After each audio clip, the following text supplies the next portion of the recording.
చిన్న ఇంజెక్షన్ ద్వారా మోకాలు మరియు నడుము నొప్పులకు దీర్ఘకాలిక పరిష్కారం. డాక్టర్ ప్రకాష్ గుడిపూడి. సంప్రదించండి. Allied's pain and pain management centre, Hyderabad. ఈ దేశంలో ఇచ్చిన హామీలను నెరవేర్చినటువంటి ఏకైక ప్రభుత్వం వైఎస్ఆర్ కాంగ్రెస్ పార్టీ ప్రభుత్వం అని ఈ సందర్భంగా నేను చెప్పదలుచుకున్నాను. దానితో పాటు నారా చంద్రబాబు నాయుడు గారు 2014 నుంచి 2019 వరకు కూడా ఈ రాష్ట్రాన్ని పరిపాలన చేసేటటువంటి అవకాశం ప్రజలు ఇచ్చారు.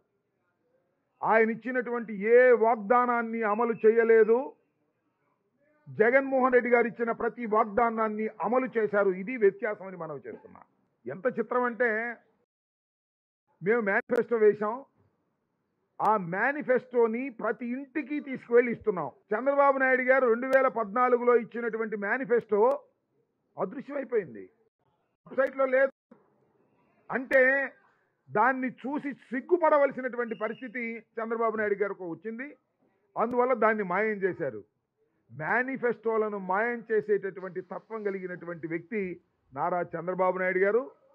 ఇచ్చినటువంటి మేనిఫెస్టోను అమలు చేసి ఇంటికి తీసుకువెళ్ళి ఇచ్చేటటువంటి తత్వం కలిగినటువంటి వ్యక్తి జగన్మోహన్ రెడ్డి గారు.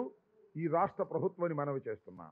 ఇచ్చిన ప్రతి హామీని నెరవేర్చినటువంటి వ్యక్తిగా మళ్ళా తిరిగి మేము ఓటు అడగడానికి వెళుతున్నాం, సిద్ధమయ్యాం. మళ్ళా ఈ రాష్ట్రంలో 175 మా టార్గెట్. అధికారంలోకి రావడం కాదు, ఏ 150తోనో 130తోనో 120తోనో అధికారంలోకి రావడం కాదు. 175 సీట్లకి 175 సీట్లు గెలిచి చరిత్ర సృష్టించి అధికారంలోకి రావాలనే ఉద్దేశంతో మేము టార్గెట్ పెట్టుకొని ముందుకు వెళుతున్నాం. దానికి సంబంధించి అనేకమైన మార్పులు చేర్పులు చేసేటటువంటి కార్యక్రమం కూడా చేస్తున్నామని మనవి చేస్తూ, ఇచ్చిన ప్రతి మాటను నిలబెట్టుకున్నటువంటి వ్యక్తి జగన్మోహన్ రెడ్డి గారు.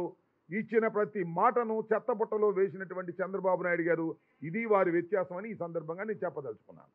ఏ ఒక్కటి చెప్పమనండి, ఏం అబద్ధం చెప్పాం మేము, ఏమి చేయలేదు.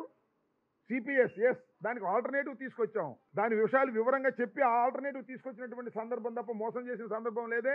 అసలు మేనిఫెస్టోని తీసుకురామండి. మేము మేనిఫెస్టో అమలు చేయలేదని చెప్పేటటువంటి తెలుగుదేశం పార్టీ వాళ్ళ మేనిఫెస్టోని తీసుకొచ్చి చెప్పమనండి. గత 2014లో ఇచ్చినటువంటి మేనిఫెస్టోని పట్టుకుని మాట్లాడమనండి. దమ్ముంటే మేము ఆ పట్టుకుని మాట్లాడేటటువంటి ధైర్యం, దమ్ము మాకుంది. అలాంటి విశ్వాసాన్ని ప్రజల నుంచి మేము పొందామని మనవి చేస్తున్నా. రెండో అంశానికి వస్తే, పొద్దున ఒకసారి సాయంత్రం ఒకసారి వెళ్ళి వచ్చాయంట పవన్ కళ్యాణ్ గారు చంద్రబాబు నాయుడు గారి ఇంటికి. దేనికి వెళ్ళాడో నాకు అర్థం కాల. ముష్టి కోసం వెళ్ళాడా? సీట్లు ముష్టి కోసం? అయ్యా నేను చెప్తానయ్యా, ఆ జనసేన కార్యకర్తలకి, జనసేన నాయకులకి మాకు టికెట్ వస్తుంది, మేము గెలుస్తాము, ఓడతాము అని కంగారు పడుతున్నటువంటి జనసేన నాయకులందరికీ చెప్తున్నా, కుక్క తోక పట్టుకొని గోదావరి ఈదకండి. చంద్రబాబు నాయుడు గారి మాట విని పవన్ కళ్యాణ్ ముంచే పరిస్థితిలో ఉన్నాడు. ఏదో 60 సీట్లు ఇస్తారు, 70 సీట్లు ఇస్తారు, 8-9 పార్లమెంట్ సీట్లు ఇస్తారని బయట మీరు ప్రచారం చేసుకుంటారు. ముష్టేస్తాడు. ఆ ముష్టి తీసుకునేటువంటి పరిస్థితి తప్ప గత్యంతరం లేని పరిస్థితి మీకు ఉందని మనవి చేస్తున్నా. పొద్దున ఒకసారి వెళ్ళాడు, సాయంత్రం ఒకసారి వెళ్ళాడు. రోజు తిరగటమే పని తప్ప ఫలితం ఉండదు. ఏ 20, 25, 22, 23 ఇస్తే గగనం. ఇది అందరికీ తెలిసినటువంటి సత్యం. ఇవన్నీ కూడా మీరు ఆలోచించుకోండి. ఎవరైతే జనసేనకు ఉన్నటువంటి కార్యకర్తలు మీరు మోసపోతున్నారనే విషయాన్ని దయచేసి గమనించమని ఈ సందర్భంగా నేను చెప్పదలుచుకున్నాను. సక్సెస్ఫుల్ సీఎంగా ఈ రాష్ట్రంలో చరిత్రలో నిలబడిపోతాడు. మళ్ళా గెలిచిన ముఖ్యమంత్రిగా నిలబడబోతున్నాడు. డాక్టర్ వైఎస్ రాజశేఖర రెడ్డి గారు రెండవసారి ఏ విధంగా నిలబడ్డాడో ఆ విధంగా ఎన్ని పద్మ వ్యూహాలు వేసినా, ఎందరు కలిసినా, ఎన్ని కుట్రలు చేసినా, ఎన్ని చీనికలు చేసినా చరిత్రలో నిలబడేటటువంటి విజయాన్ని జగన్మోహన్ రెడ్డి చూపించబోతున్నాడు రాష్ట్ర ప్రజానీకానికి. రాష్ట్ర ప్రజలు కూడా స్వచ్ఛందంగా ఓట్లు వేయడానికి సిద్ధంగా ఉన్నారు. చేసినటువంటి పనులను చూసిన తర్వాత ఏదో మాట్లాడుతూ ఉంటారు. తెలుగుదేశం వాళ్ళు, జనసేన వాళ్ళు ఇంతవరకు వాళ్ళు సిద్ధమే కాల, భేటీల్లోనే ఉన్నారు. మేము సిద్ధమయ్యాం, ముందుకు దూసుకుపోతున్నాం. వాళ్ళు ఇంకా సీట్లు, నోట్లు లెక్కేసుకునే పరిస్థితిలోనే ఉన్నారు. కదలరా అంటున్నారు కనపడ్డోళ్ళల్లా. ఎవడో కదలొచ్చే పరిస్థితి లేదు. అందువల్ల జాయింట్గా మీటింగులు పెడతారంట. జాయింట్గా మీటింగులు పెడితే పవన్ కళ్యాణ్ గారి సినిమా యాక్టర్ని చూడటానికి వచ్చిన వాళ్ళందరికీ ఉపన్యాసం చెబుతారంట. ఆ మధ్యన లోకేష్ ఏదో పాదయాత్ర పూర్తి చేస్తే అప్పుడు తీసుకెళ్లారు కదా పవన్ కళ్యాణ్, అలా తీసుకెళ్లి జనాన్ని పోగు చేసుకోవాలనేటువంటి ప్రయత్నం చేస్తున్నారు. చిత్రం ఏంటంటే ఈ మధ్యన ఏమండి ఆయన పేరేంటి లోకేష్ కనపట్లేదుగా, దాచేసినట్టున్నారు, చెప్పినట్టున్నారు ఆయన బయటికి పెడితే మీరు అవుట్ అని. దాచేసిన అవుటే, బయటికి పెట్టిన అవుటే, ఇది వాస్తవం. కొన్నాళ్ళు లోకేష్ బాబుని పాదయాత్ర చేసిన వీడని చెప్పినోడు సూడని చెప్పినోడిని తీసుకెళ్లి పక్కన పెట్టేటువంటి పరిస్థితి తీసుకొచ్చారు.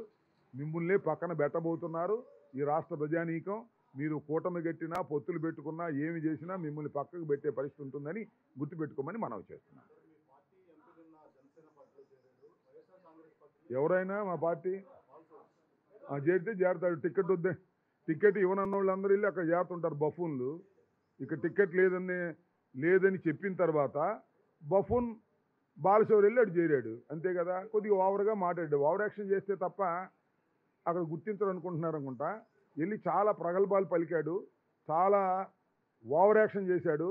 పవన్ కళ్యాణ్ అన్న అంట ఏంది ఇంత ఓవర్ యాక్షన్ చేస్తున్నాడు మొన్నటిదాకా అక్కడ ఉండి వీడిని నమ్మొచ్చా అని. అది పరిస్థితి ఉంది.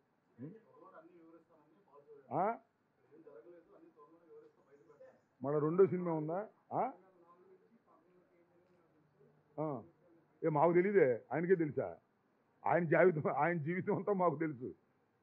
2004 దగ్గర నుంచి డాక్టర్ వైఎస్ రాజశేఖర రెడ్డి గారు ముఖ్యమంత్రి అయిన దగ్గర నుంచి, తెనాలి పార్లమెంట్లో కంటెస్ట్ చేసిన దగ్గర నుంచి, తెనాలి పార్లమెంట్లో కంటెస్ట్ చేసినప్పుడు నేను చీఫ్ ఎలక్షన్ ఏజెంట్ అతనికి. అతను పుట్టుక దగ్గర నుంచి ఇవాళ వరకు అన్నీ తెలుసు. చెప్పమని దమ్ముంటే ఏం చెప్తాడు ఆ బాలశౌరిని? ఇక్కడదంటే వెళ్ళి జనసేన ఆఫీసులో పడ్డాడు. అన్ని అన్యాయాలు అక్రమాలు చేసిన బఫూన్, అన్ని అన్యాయాలు అక్రమాలు చేశారు కాబట్టే టికెట్ రిజెక్ట్ చేశారు. టికెట్ రిజెక్ట్ చేసినప్పుడు అక్కడ తేలాడు. అక్కడ తేలి జగన్మోహన్ రెడ్డి గారిని వారిని వీరిని దూషించే కార్యక్రమం ఓవర్ యాక్షన్ చేస్తే చెప్పాగా. ఆ పక్కన ఇద్దరు అనుకున్నారంట, ఎవరు?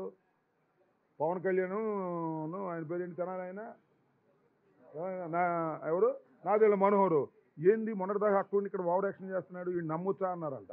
అది అతని పరిస్థితి. ఎక్కడికి వెళ్ళినా అతని నంబర్ ఎవరైనా నమ్మొచ్చు. కానీ సరే వాళ్ళకి గత్యంతరం లేక టికెట్ ఇస్తే బందర్ టికెట్ ఇవ్వచ్చు, కానీ అతను ఎవరినైనా ముంచిపోయే తత్వం కలిగిన వాడు అనేది నాకన్నా నీకన్నా అందరికన్నా ఆయన పవన్ కళ్యాణ్ గారికి నాదెళ్ల మనోహర్కి బాగా తెలుసు. రాబోయే కాలంలో మీరే చూస్తారు. ఓకే, జగన్ అర్జున్ అని చెప్పుకుంటున్నాడు. వాళ్ళకి విన్నారా? మొత్తానికి విన్నారు కదా. వాళ్ళు ఎంత గుచ్చుకుందో వాళ్ళకి అర్జునుడు చెప్పంగానే. అంటే ఆయన అర్జునుడు కాదు అని చెప్పట్లా, అని చెప్పే ప్రయత్నం చేస్తున్నారు. నేను చెప్తున్నా, జగన్మోహన్ రెడ్డి గారు ఒకానొక సందర్భంలో నేను అర్జునుడిని అభిమన్యుడిని కాదు అని చెప్పాడు. అంటే అర్థం ఏమిటి? మీరు పన్నే పద్మ వ్యూహాలన్నిటినీ ఛేదించగలిగిన అర్జునుడిని నేను అని చెప్పాడు. అంటే మీరు పద్మవ్యూహాలు పన్నుతున్నారన్నమాట. దుష్ట చతుష్టయం పన్నేటటువంటి పద్మవ్యూహాలన్నిటినీ ఛేదించుకుని రాగలిగిన వీరుడు అర్జునుడు జగన్మోహన్ రెడ్డి. ఇది వాస్తవం, మీరే చూస్తారు. ఎన్ని పన్నాగాలన్నా పన్నండి, ఎన్ని పద్మ వ్యూహాలన్నా పన్నండి, అన్నిటినీ ఛేదించుకుని రాగలిగినటువంటి వ్యక్తి జగన్మోహన్ రెడ్డి. రాసుకోమని మనం చేస్తున్నాం. Okay, thank you. మరిన్ని వీడియోస్ కోసం ఛానల్ ని సబ్స్క్రైబ్ చేయండి. లేటెస్ట్ అప్డేట్స్ కోసం వాట్సాప్ ఛానల్ ని ఫాలో చేయండి. అండ్ లింక్ డిస్క్రిప్షన్ లో ఉంది.